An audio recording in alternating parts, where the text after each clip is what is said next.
భారత్ పాక్ సరిహద్దులో ఉద్రిక్తత కొనసాగుతోంది. వరుసగా రెండో రోజు చీకటి పడగానే డ్రోన్లతో పాక్ అటాక్ చేసింది. 11 లొకేషన్లలో దాడులకు దిగింది. జమ్మూ, సాంబా, పఠాన్కోట్, ఫిరోజ్పూర్, పోఖ్రాన్, అమృత్సర్లో డ్రోన్లతో దాడికి దిగింది పాకిస్తాన్. ఇక ప్రస్తుతం అమృత్సర్ నుంచి అక్కడ తాజా పరిస్థితిని వివరించేందుకు మా ప్రతినిధి రాధాకృష్ణ లైవ్ లో ఉన్నారు. రాధాకృష్ణ, ప్రస్తుతం అక్కడ సిచ్యువేషన్ ఎలా ఉంది? నిన్నటితో పోలిస్తే ఇవాళ దాడి తీవ్రత ఎలా ఉంది? సంతోష్, నిన్నటితో పోలిస్తే మాత్రం ఈరోజు చాలా దారుణమైన సిచ్యువేషన్ ఉందని మనం చెప్పుకోవాలి. బయటికి వెళ్ళలేని పరిస్థితి. బయటికి వెళ్లి లైట్ ఆన్ చేస్తేనే వెంటనే పెట్రోలింగ్ వెహికల్స్ వచ్చి మరీ హెచ్చరిస్తున్న పరిస్థితి ప్రస్తుతం అమృత్సర్ లో కనబడుతుంది. ఎందుకంటే కొద్దిసేపటి క్రితం మనం లైవ్ ఇచ్చే క్రమంలో లైట్ వేసే ప్రయత్నం చేశాము. ఆ టైంలో ఒక్కసారిగా పోలీసులు సైరన్ వేసుకుంటూ రావడం జరిగింది. అందుకోసమే ఇప్పుడు రూమ్లలో ఉండాల్సిన పరిస్థితి ఉంది. బయటికి వెళ్తే ఇబ్బందికర సిచ్యువేషన్ ఉంది.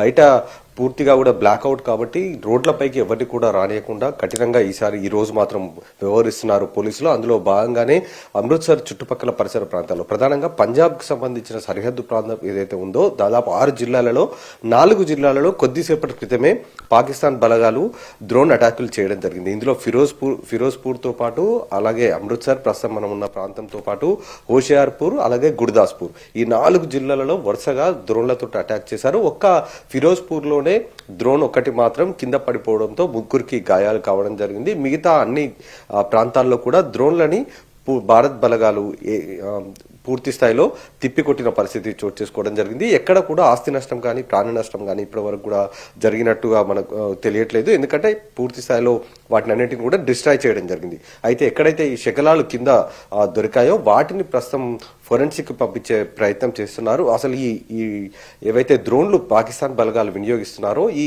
వినియోగిస్తున్న డ్రోన్లు ఎక్కడి నుండి వీళ్ళు కొనుగోలు చేశారన్న దానికి సంబంధించి సమాచారం రాబట్టేందుకు తెలుసుకునేందుకు ప్రస్తుతం వాటిని ల్యాబ్లకు పంపించబోతున్నారు. మనకు ఇప్పటి వరకు అందుతున్న సమాచారం ప్రకారం టర్కీ నుండి ఈ డ్రోన్లను కొనుగోలు చేసినట్లుగా మనకు తెలుస్తుంది. ఆ టర్కీ నుండి కొనుగోలు చేసిన డ్రోన్ల ద్వారానే వరుసగా ఇవాళ ఈ దాడులు చేస్తున్నట్లుగా కూడా తెలుస్తుంది. నిన్నటి వరకు కూడా ఎక్కడ కూడా పంజాబ్ రాష్ట్రానికి సంబంధించిన సరిహద్దు ప్రాంతాల్లో ఉన్న 6 జిల్లాలలో ఎక్కడ కూడా ఒక్క దాడి కూడా నిన్న పాకిస్తాన్ బలగాలు చేయలేదు. కానీ ఈ రోజు మాత్రం వరుసగా 4 జిల్లాలలో ఏకకాలంలో డ్రోన్లతోటి విరుచుకుపడింది. కానీ భారత్ బలగాలు మాత్రం విజయవంతంగా వాటిని అన్నింటిని కూడా తిప్పికొట్టాయి.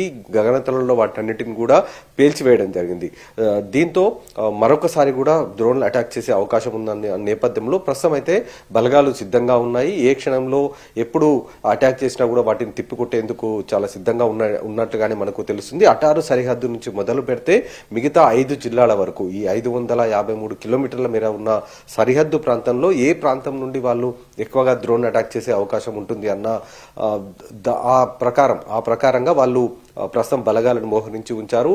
అలాగే రాడార్ సిస్టమ్ ని కూడా సిద్ధం చేసి ఉంచారు. ఒకవేళ డ్రోన్లు కనుక ప్రయోగిస్తే వెంటనే వాటిని ధ్వంసం చేసేందుకు అవసరమైన ఏర్పాట్లలో భాగంగా వాటిని కూడా సిద్ధం చేసి ఉంచారు. ప్రస్తుతం అమృత్సర్ లో నివురుగప్పిన నిప్పులా ఉందని మనం చెప్పుకోవాలి. ఈ ప్రాంతం అంతా కూడా ఉదయం నుండి కొంత కోలాహలంగా కనబడినప్పటికీ ఎప్పటికైతే బ్లాక్అవుట్ ప్రకటించడం అంటే 9 గంటల తర్వాత బ్లాక్అవుట్ ఎప్పుడైతే మొదలు పెట్టారో అప్పటి నుండి కూడా కొద్ది కొద్దిగా టెన్షన్ వాతావరణం కొనసాగుతూ రావడం జరిగింది. ముందుగా అమృత్సర్ కి సమీపంలో డ్రోన్ అటాక్ చేయడం జరిగింది. అక్కడ 2 డ్రోన్లని పేల్చివేయడం జరిగింది.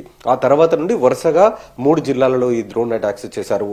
ఒక ప్రణాళిక ప్రకారం ఎప్పుడైతే ఈ బ్లాక్అవుట్ స్టార్ట్ చేశారో ఆ టైంలోనే అంటే చీకటి పడ్డాకనే పాకిస్తాన్ బలగాలు ఈ డ్రోన్ అటాక్లు చేస్తున్నట్లుగా మనకు చాలా స్పష్టంగా తెలుస్తుంది. దీన్ని బట్టి చూస్తే అలాగే లైట్లు ప్రధానంగా బ్లాక్అవుట్ అమలు చేయడానికి ప్రధాన కారణం ఏంటంటే సరిహద్దు ప్రాంతం కాబట్టి లైట్ వెలుతురు కనుక ఉంటే ఆ లైట్ వెలుతురుని టార్గెట్ గా చేసుకుంటూ డ్రోన్లని చాలా సులభంగా ప్రయోగించే అవకాశం ఉంటుందన్న నేపథ్యంలోనే ఈ బ్లాక్అవుట్ ని ప్రస్తుతం ఈ సరిహద్దు ప్రాంతాల్లో ఉన్న 6 జిల్లాల్లో ప్రస్తుతం అయితే ప్రభుత్వం ప్రయోగిస్తుంది. అందులో భాగంగానే ఎక్కడా కూడా లైట్ వెలుతురు కూడా ఉంచట్లేదు.